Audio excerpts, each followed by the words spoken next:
일곱째 천사가 나팔을 불매 하늘에 큰 음성들이 나서 이르되 세상 나라가 우리 주와 그의 그리스도의 나라가 되어 그가 세세토록 왕노릇 하시리로다. 살아계신 하나님, 하나님의 영원한 하나님 나라 건설과 통치하심을 믿습니다. 그리고 그 하나님의 나라가 하늘에서 이루어진 것처럼 오늘 우리의 삶에 이루어지기를 간절히 소원합니다. 하나님, 기도로 하늘문이 열리고 기도로 하나님의 응답이 성취되고 믿음과 순종으로 하나님 나라가 저희 심령의 관계 속에 그리고 공동체 안에 이 땅 위에 건설되게 하옵소서. 주님 오실 때까지 이 귀한 복음 전파 하나님 나라 건설의 삶을 오늘도 내일도 주님 오시는 그날까지 건설하며 전파하며 영혼 구원하며 영혼 양육하며 살아가도록 인도하여 주시옵소서. 이제 하루를 찬양으로 시작합니다. 영광 받아 주시옵소서. 감사드리며 예수 그리스도의 이름으로 간절히 기도드리옵나이다. 아멘. 주께 살아가신 귀한 날입니다. 찬양으로 하루를 시작하겠습니다. 흑암에 사는 백성들을 보라. 우리 1절, 2절. 큰 권세는 주님께 있습니다. 주의 복음 전하는 삶을 살기로 헌신하며 1절, 2절 찬양하겠습니다. 흑암에 사는 백성들을 보라. 수많은 심령 멸망하겠네. 그 누가 갈까 주의 복음 들고 생명의 구원하는 곳으로 큰 권세 주께 있으니 큰 권세 주께 있으니 너는 가서 주의 복음 전하라 주가 너 항상 지키리라. 구원의 문은 넓게 열렸으니 십자가 군병 일어나거라. 너희의 힘을 하나로 뭉쳐서 죄악의 쇠사슬을 끊어라. 큰 권세 주께 있으니 큰 권세 주께 있으니 너는 가서 주의 복음 전하라. 주가 너 항상 지키리라. 큰 권세 주께 있으니 큰 권세 주께 있으니 너는 가서 주의 복음 전하라. 주가 너 항상 지키리라.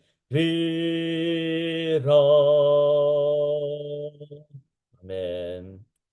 권세는 주님께 있습니다. 믿음으로 나가도록 하겠습니다. 오늘 제 11장에서 인심판, 나팔심판, 나팔심판의 이제 일곱 번째 나팔심판이 부는 바로 중요한 11장. 그래서 저희가 어제 이 부분을 좀 살펴봤는데요. 1장부터 10장까지 쭉 살펴봤습니다. 이번 주일에 제가 이 요한복음을 어, 그 특강을 하는데 요한복음은 잘 봐야 됩니다. 그럴 때 더 말씀의 능력을 깨닫게 되죠. 그래서 10장까지 저희가 함께 나눴고 11장이 이제 10장이 말씀의 중요성, 11장은 어제 부분이 교회의 중요성. 너무 중요하죠. 그리고 14절부터 이제 11장 14절부터 드디어 일곱째 나팔이 불려진다. 그러니까 인 나팔, 인 심판, 나팔 심판, 대접 심판했을 때 이것은 동일한 것을 반복한다. 그 다음에 반복하지만 점층적으로 표현을 하셨다. 이 말은 그 마지막 심판의 무서움. 그러나 우리가 꼭 기억해야 될 것은 심판은 뭐와 함께 옵니까? 구원과 함께 옵니다. 그러니까 노아의 방주에 들어갔을 때가 구원이지만 들어가지 못하는 것이 심판이다.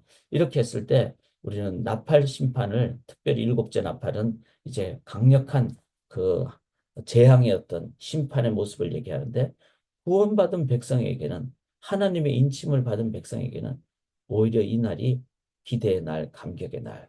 그래서 이러한 날을 맞이할 때 우리는 어떤 일을 자세를 가져야 될 것인가? 그것이 바로 오늘 본문이 되겠습니다. 참 일곱 번째 나팔, 일곱 번째 인이 열리고 또 일곱 번째 대접이 열리는 그날은 너무나 중요한 날이다. 왜냐하면은 새하늘과 새 땅의 모습을 얘기하기 때문에. 그래서 이 요한계시록은 저는 말씀 무장에 정말로 중요한 책입니다. 좀 게으르고 싶을 때 이 요한계시록을 읽으면 정신이 깨어납니다. 번쩍합니다. 그리고 어떤 자세를 가져야 될까? 무장을 하게 됩니다. 그래서 특별히 이제 여름을 이제 마무리하는 7월, 8월에 저희들이 요한계시록을 교회적으로 지금 계속 매일 성경 묵상하고 이번 주일부터 이제 주일 설교를 하게 되고 이렇게 되는 것은 너무나 중요한 하나님의 인도하심이다. 그래서 이번 주일에 지금 ESL 룸에서 하지 않고 본당에서 하려고 합니다. 그래서 성도님들이 좀 편하게 같이 참석하실 수 있도록 그렇게 지금 계획을 하고 있습니다. 저 오늘 드디어 일곱 번째 인나대 제가 그렇게 얘기했죠. 인심판, 그다음에 나팔심판. 그래서 일곱 번째 나팔심판에 대한 얘기가 오늘 본문이 되겠습니다. 그래서 관찰 해석을 저희가 해야 되는데요. 둘째 화, 그러니까 화, 이래서 다섯, 여섯 번째, 일곱 번째 그 나팔 심판 때 세 가지 화를 얘기했습니다. 그래서 다섯 번째 화, 여섯 번째 화는 이제 다섯 번째 나팔, 여섯 번째 나팔이 되겠죠. 이제 셋째 화가 이러면 일곱 번째 나팔을 얘기하는 것이죠. 이제 화라는 말은 심판의 그 강력함을 표현하는 것이 되겠습니다. 중요한 것은 속히 이른다 그랬습니다. 즉 하나님의 나라는 속히라는 말은 우리가 여러 가지로 좀 이해를 해야 되겠죠. 속히 그러면은 뭐 물리적인 시간으로 내일, 뭐 바로 잠시 후에 이런 의미의 속히가 되겠지만 하나님께는 하루가 천년 같고 천년이 하루 같습니다. 그러니까 잠시 후 내일이 천년 후가 될 수도 있는 거예요. 자, 그렇다면은 이 속히라는 말은 하나님의 때라는 의미가 있습니다. 그리고 우리는 그 때를 모르니까 바로 언제 올지 모르지만 지금 준비해야 된다는 거예요. 그래서 우리가 매일 새아침 기도를 하는 것은 저는 중요하다고 생각합니다. 같이 무장하고 같이 기도하고 그리고 내일이 아니라 오늘 내가 해야 할 일을 하고 오늘 준비하고 오늘 무장하는 이게 바로 속히라는 의미에 대한 우리의 자세가 되겠습니다. 자, 15절에 일곱째 천사가 나팔을 부니까 큰 음성이 나서 세상 나라가 무슨 나라가 되죠? 우리 주와 그리스도의 나라가 된다 그랬어요. 이 온 세상이 이제는 하나님 나라가. 자, 그러면은 주의 나라가 이미 너희 안에 임하였다는 이 말은 하나님의 나라의 연속성, 점진성을 얘기하죠. 그래서 우리의 지금 현재 삶 속에서도 우리들은 이렇게 첫 시간을 하나님께 드리고 이게 지금 하나님의 나라죠. 그렇지만 우리가 직장 가면은 아직도 세속 나라가 이제 혼재해 있죠. 그래서 우리는 점점 더 하나님 나라를 이 땅에서 삶의 모든 영역에 건설하며 살아가야 된다. 근데 그 하나님 나라는 어떤 나라입니까? 그가 세세토록 왕노릇 하시는 즉 하나님이 왕이 되시는 나라. 그럼 왕이 되신 하나님은 하나님의 통치가 있게 되겠죠. 그 다음에 그분만을 경배하게 되겠죠. 이거를 매주일 행하는 것이 예배입니다. 그래서 매주일 예배는 하나님 나라에 이 땅에서 일어나는 것을 우리가 현실적으로 보여주는 아주 중요한 모임이 됩니다. 이 땅의 하나님 나라를 우리가 보여주고 체험하고 또 그 속에 능력을 임하게 되는. 그래서 주일 예배를 우리들이 이제 하나님 앞에서 드리는. 지금은 이제 팬데믹이 끝났으니까 우리들은 꼭 필요할 때는 이렇게 줌으로 하지만 예배는 가능하면은 함께 드리고 그렇지 않습니까? 뭐 어떤 뭐 높은 분이 오는데 그냥 전화로만 인사하고 그러지 않죠. 직접 가서 인사하고 우리가 전인적으로 하나님께 예배하는 그 일곱째 나팔이 우리가 생각할 때는 화라고 생각하지만 실은 화라는 말은 악에 대한 심판의 의미에서 화이지. 그리고 사탄 마귀가 마지막 발악을 한다는 점에서 고난과 환란이 있다는 점에서 화이지. 그러나 진정한 것은 심판이 있음과 동시에 하나님이 왕노릇 하시는. 그래서 저는 참 오늘 본문을 묵상하면서 주님 빨리 오시옵소서. 이거는 그냥 나만 잘 살겠다 이런 의미가 아니고 그의 나라, 하나님 나라가 이 영원한 완벽한 나라가 임하는 것이 너무나 기대가 되고 기다려진다는 겁니다. 자, 그러나 그것은 속히라는 의미에서 하나님의 때라는 걸 기억한다면은 우리들이 가져야 될 것은 뭐죠? 18절에 보시면은 종 선지자들과 성도들과 또 작은 자든지 큰 자든지 주의 이름을 경외한 자들에게 상 주시며, 자, 상을 받는 날이라는 그 때이기 때문에 또 기대가 되죠. 근데 여기서 잘 보십시다. 작은 자든지 큰 자든지 이렇게 표현했어요. 우리들은 자꾸 이 세상에서 큰 자가 되려고 합니다. 그게 인간의 죄성의 속성이죠. 그러나 하나님께서는 다시 오실 때 한 달란트든 두 달란트든 다섯 달란트든 하나님은 동일하게 칭찬하신다는 겁니다. 한 달란트 받았다고 남과 비교해서 땅에 파묻어두고 또 한 달란트를 안 남기면 그때는 정말 하나님께서는 거기에 대한 정말 책망과 심판을 하시죠. 한 달란트 받았다고 해서 비교해서 낭망하지 않고 최선을 다해서 두 달란트 받은 사람, 그렇게 되었다면은 두 달란트 받은 사람이 네 개 받은 자보다 두 개 적어도 10개 남긴 자보다 뭐 소위 말해서 8개가 적어도 상 주신다는 거예요. 동일한 상 주신다는 거예요. 이걸 우리가 꼭 기억을 할 수 있기로 합니다. 그리고 이렇게 됐을 때 하늘의 성전이 열리니, 자, 교회가 회복이 되는 거죠. 지금은 교회가 부분적이잖아요. 근데 이제 주님 다시 오시면은 하늘 자체가, 즉 하나님의 임재 자체가 성전이 되고, 그 다음에 언약궤가 보이며, 이거는 하나님의 언약, 즉 이 복음이죠. 복음. 구약의 율법주의적인 복음이 아니라 구약에 있었던 그 복음이 이제 신약의 예수 그리스도 안에서 있게 되는 그 복음이 이제는, 즉 진리가 성취가 된다. 그래서 사랑하는 여러분, 진리 붙잡고 나가야 돼요. 우리가 성경 공부 같이 해야 돼요. 말씀을 같이 봐야 돼요. 그리고 또 번개와 음성들과 우리와 지진과 큰 우박이 있더라. 이게 뭘까요? 보통 이 부분을 하나님의 임재의 모습으로 얘기하기도 합니다. 그런데 그 하나님의 임재의 모습이 어떻게 임하는가? 자, 그걸 위해서 묵상을 저희가 좀 하면 좋겠습니다. 반드시 그날이 온다. 속히니까 반드시 온다. 그 다음에 또 말씀드렸죠. 하나님의 막 상을 주시는 날이 온다.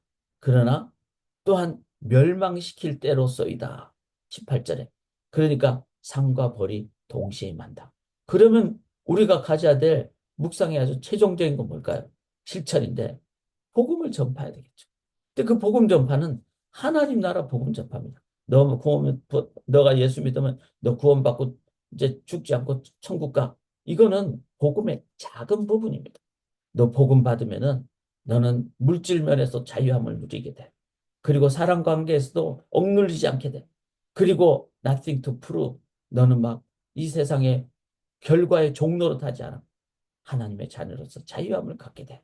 이게 바로 하나님 나라 복음 전파죠. 이 하나님 나라 복음 전파를 우리들이 최선을 다하는 것. 이 부분이 요한계시록의 실은 또 다른 중요한 결론입니다. 요한계시록을 잘 읽었을 때 우리들은 하나님 나라 복음 전파, 기복적인 복음이 아니고 개인적인 복음이 아니라 하나님 나라 복음 전파. 그래서 하나복 사역이라고 있어요. 줄여서 이제 하는 말인데 하나님 나라 복음 전파의 사역. 그게 이제 그런 이제 그 단체가 있어서 복음 전파하는데 참 열심히 복음 전파하고 있어요. 그래서 저는 하나님 나라 복음 전파는 너무나 중요한 전도와 선교와 미셔널 라이프의 참으로 올바른 표현이다. 하나님 나라 복음 전파를 오늘도 합시다. 그건 뭐죠? 내가 복음을 받았을 때 내 남편과 아내와의 관계도 하나님 안에서 온전한 관계가 되고, 그리고 직장에서도 내가 자유함을 가지고 충성 다하게 되고, 그렇게 되니까 예수 믿는 사람들 보면서 야, 저 사람들이 하나님의 자녀다. 그래서 그게 진짜 참된 복음 전파에 또 길을 여는 거죠. 그런 의미로. 그 다음에 또 속히니까 오늘 우리가 해야 될 건 뭘까요? 내일 하려고 하지 말고 지금, 오늘 하나님 나라 복음 전파의 삶을 살아야 된다. 그 다음에 제가 말씀드렸죠. 하나님의 언약궤라 그랬으니까 바로 말씀을 잘 배워야 된다. 그래서 이번 우리가 요한계시록 매일 성경 함께 계속 잘 나누고 이번 주일날에도 함께 나누고, 우리 교회는 어떤 상황이 되더라도 말씀이 무엇을 의미하는가를 말씀을 가지고 우리가 함께 앞으로 나가는, 그리고 마지막으로 번개 음성들과 우리와 지진과 푸는 박은 하나님의 임재를 얘기합니다. 그런데 여러분 성경을 갖고 계시면은 요한계시록 8장 5절에 보면은 뭐 4절에 뭐라고 나옵니까? 성도의 기도와 합하여 하나님께로 올라가고, 그 다음에 그 하나님께 기도가 올라가서 하나님이 그 기도를 받으시고 제단에 불을 담아다가 땅에 쏟음에 8장 5절에 우레와 음성과 번개와 지진이 나더라. 이건 요한계시록에 계속 나오는 표현인데 이렇게 번개와 음성과 우레와 지진과 훈합이 내려오는 것은 하나님의 임재지만 무엇으로? 바로 성도들의 기도로 올라갔다고. 하나님의 응답이 이렇게 임재로 임한다는 거죠. 그게 바로 기도입니다. 사랑하는 여러분, 우리가 오늘도 이 하나님 나라 복음을 전파하게 하여 주시옵소서. 또 그걸 위해서 말씀을 잘 묵상하게 하여 주시옵소서. 그걸 위해서 때를 얻든지 못 얻든지 기도하며 복음 전파하며 살아가게 도와 주시옵소서. 이제 다음 주일에는 우리가 찬양과 기도의 밤을 합니다. 저는 한 달에 한 번 이렇게 하늘 문이 열리는 찬양과 기도로 나아가는 저희 교회가 되고 또 매일 새아침 기도회가 되기를 주님의 이름으로 간절히 기원하면서 오늘도 하나님 나라 복음 전파의 삶을 살기 위해서 함께 기도하겠습니다. 하나님, 이제 하루를 주심을 감사합니다. 주의 나라가 속히 온다고 말씀하셨는데 우리가 언제일지 모르기에 우리는 오늘 저에게 주어진 귀한 지금 우리가 하나님 나라 복음 전파하며 하나님의 말씀을 연구하고 그리고 뜻을 깨닫고 그리고 기도하고 또 우리의 삶으로 몸이 전도지가 되어서 살아가는 귀한 오늘 하루 살게 도와주시옵소서. 때로는 어려울 때도 있고 마음이 약해질 때도 있고 또 답답할 때도 있고 앞이 잘 보이지 않을 때도 있습니다. 그러나 하나님은 다 아시고 다 답을 갖고 계시고 그 하나님 앞에 나아가는 한 하나님이 열어주실 줄 믿습니다. 본질은 절대로 타협하지 말게 하옵시고 우리가 본질 복음을 붙잡고 나아가게 하여 주시옵소서. 그리고 순종으로 나아갈 때 하나님이 역사해 주실 줄 믿사오며 오늘도 저희의 삶을 통하여 하나님의 나라 복음이 전파되게 도와 주시옵소서. 헌신하오며 살아계신 예수 그리스도의 이름으로 간절히 기도드리옵나이다. 아멘.